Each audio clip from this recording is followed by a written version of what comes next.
आज मेरा केंद्रीय वित्त मंत्री निर्मला सीतारमण जी से मिलना हुआ है और हिमाचल प्रदेश की जो आर्थिक स्थिति है उस संदर्भ में बहुत विस्तार से चर्चा हुई है।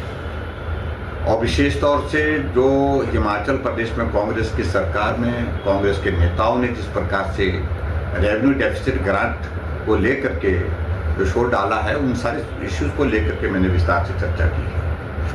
और मैं इस बात के लिए केंद्र सरकार का आभारी भी हूँ कि हिमाचल प्रदेश केंद्र के सहयोग के बिना चल नहीं पाता है और हिमाचल को केंद्र लगातार मदद कर रहा है, हर रूप में मदद कर रहा है। और अभी भी इसी महीने में लगभग 3000 करोड़ रुपए हिमाचल प्रदेश को एक्सटर्नल एड प्रोजेक्ट के अंतर्गत, चाहे वो जायका का है, वर्ल्ड बैंक का है, स्वीकृत हुआ है। लेकिन जो मुख्यमंत्री बार बार एक बात को लेकर के रेवेन्यू डेफिसिट ग्रांट के बारे में कहते हैं कि केंद्र ने हिमाचल के लिए बंद की, हिमाचल के लिए नहीं, 17 राज्यों को जो मिलती थी रेवेन्यू डेफिसिट ग्रांट सभी राज्यों के लिए बंद हो गई है। अंतिम फैसला इसमें केंद्र सरकार को करना है क्योंकि बजट प्रस्तुत हुआ है, अभी इसमें डेलिब्रेशंस होनी है, चर्चा होनी है सारे विषयों को लेकर के। मैं सिर्फ इतना ही कहना चाहता हूं कि 15th फाइनेंस कमीशन जब हिमाचल प्रदेश में आया, जब हमारी सरकार थी, मैं मुख्यमंत्री था, हमने अपना पक्ष बहुत जोरदार ढंग से रखा और हमको हिमाचल प्रदेश को रेवेन्यू डेफिसिट ग्रांट मिली। 16th फाइनेंस कमीशन जब कांग्रेस की गवर्नमेंट हिमाचल प्रदेश में आई, उसके बावजूद भी हमने विपक्ष के सदस्यों को जब बुलाया गया था तो हमने अपना पक्ष उस वक्त भी प्रदेश हित में जो रखना था प्रभावी ढंग से रखा है। आज हम सत्ता में नहीं है हिमाचल प्रदेश में, फिर भी हिमाचल प्रदेश का आर्थिक संकट ध्यान में रखते हुए हमने वित्त मंत्री जी के सामने बहुत विस्तार से, आज गंभीरता से सारा पक्ष रखा है। केंद्र मदद करे, ज़्यादा मदद करे, इस बात के लिए आग्रह भी किया है। लेकिन मैं इतना जरूर कहना चाहता हूँ, मुख्यमंत्री जी आज शिमला गए हैं यहाँ से, और दिल्ली आकर के आप खड़गे जी से मिल सकते हैं। आप खड़गे जी को मिलने के साथ साथ में राहुल गांधी के साथ मिले, लेकिन ना वित्त मंत्री से मिले, ना आप प्राइम मिनिस्टर से मिले। अगर केंद्र से मदद मिलेगी इस दौर में तो वो केंद्र सरकार की ओर से मिलेगी, खड़गे जी और राहुल गांधी जी मदद नहीं कर पाएंगे। एक बात बड़ी स्पष्ट कहना चाहता हूं। दूसरी बात मैं उनको याद भी दिलाना चाह रहा हूं कि एक बात आप ध्यान में रखिए कि 2 वित्त आयोग आपके दौरान, जब मनमोहन सिंह जी देश के प्रधानमंत्री थे, आपकी यूपी की गवर्नमेंट थी, 13th और 12th and 13th finance commission, उस वक्त हिमाचल प्रदेश में 2 फाइनेंस कमीशन के अंतर्गत मात्र 18,000 करोड़ रुपए मिला। और मोदी जी की सरकार जब से बनी है, एनडीए की सरकार बनी है मोदी जी के नेतृत्व में, हिमाचल प्रदेश को रेवेन्यू डेफिसिट ग्रांट का 89,100 करोड़ रुपए से ज्यादा मिला, यानी कि 71,000 करोड़ हिमाचल प्रदेश को ज्यादा मिला। उसका धन्यवाद नहीं करते आप।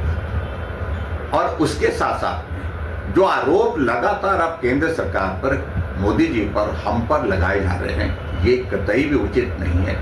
हिमाचल के हित में भारतीय जनता पार्टी सदैव रही है, पहले भी रही है, आज भी रही है, और इसलिए ये गलत तरीके से बयानबाजी करना उचित नहीं है।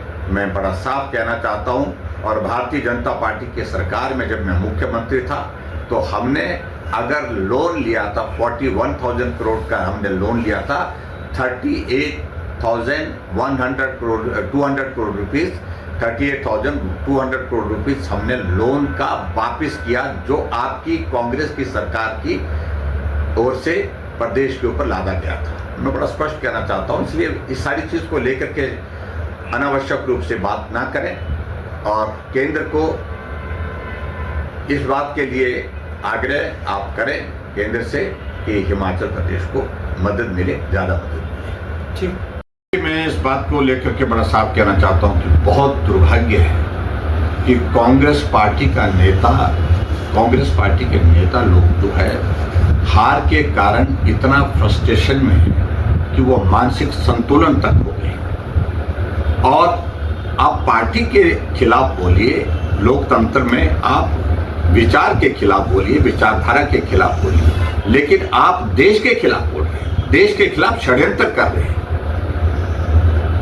AI समिट जो हाल ही में यहाँ पर दिल्ली में संपन्न हुई, इस तरह का इवेंट आज से पहले कभी भारत में हुआ नहीं, जहां 20 देशों के राष्ट्राध्यक्ष आए, जहां 60 देशों से ज्यादा देशों के मंत्री आए, 3000 से ज्यादा वहां पर पार्टिसिपेशन रहा और 300 से ज्यादा लगभग वहां पर जो प्रदर्शनी लगी। इन सारी बातों को ध्यान में रखते हुए भारत कहां पहुंच रहा है और ये इस प्रकार से यूथ कांग्रेस के नेताओं का नंगा नाच वहां पर इस प्रकार से करना, प्रदर्शन करना, पूरे देश के लिए मैं समझता हूं ये दुर्भाग्यपूर्ण स्थिति है। और मैं समझता हूं उसमें निश्चित रूप से उनके खिलाफ कार्रवाई होनी चाहिए, सख्त कार्रवाई होनी चाहिए। ये देश के खिलाफ एक तरह का विद्रोह का है। ये और भी दुर्भाग्यपूर्ण है हम हिमाचल वासियों के लिए कि जहां हिमाचल प्रदेश के मुख्यमंत्री कह रहे हैं कि कांग्रेस के नेता आते हैं, कमरे में ठहरते हैं, मैं कमरे देता हूं, लेकिन कमरे इसको सराय मत बनाइए, इसको षड्यंत्र का केंद्र मत बनाइए। यहां कोई आदमी ठहरता है, उसकी आइडेंटिफिकेशन मत छुपाइए। यहां साजिश की गई और उस साजिश में हिमाचल प्रदेश की सरकार का पूर्ण रूप से सहयोग रहा है। ये बहुत ही दुर्भाग्यपूर्ण है। जितने भी यूथ कांग्रेस के लोग जो इसमें इन्वॉल्व थे उनके खिलाफ तो कार्रवाई होनी चाहिए, लेकिन इस सारी षड्यंत्र की जो रचना रची गई, योजना बनाई गई, जिसमें राहुल गांधी, प्रियंका गांधी दोनों शामिल थे, उनके खिलाफ भी कार्रवाई होनी चाहिए। और मैं ये कहूँगा कि सख्त कार्रवाई होनी चाहिए ताकि देश के खिलाफ इस प्रकार से साजिश में कोई भी आदमी भाग लेने के लिए आने वाले समय में 10 बार सोचे।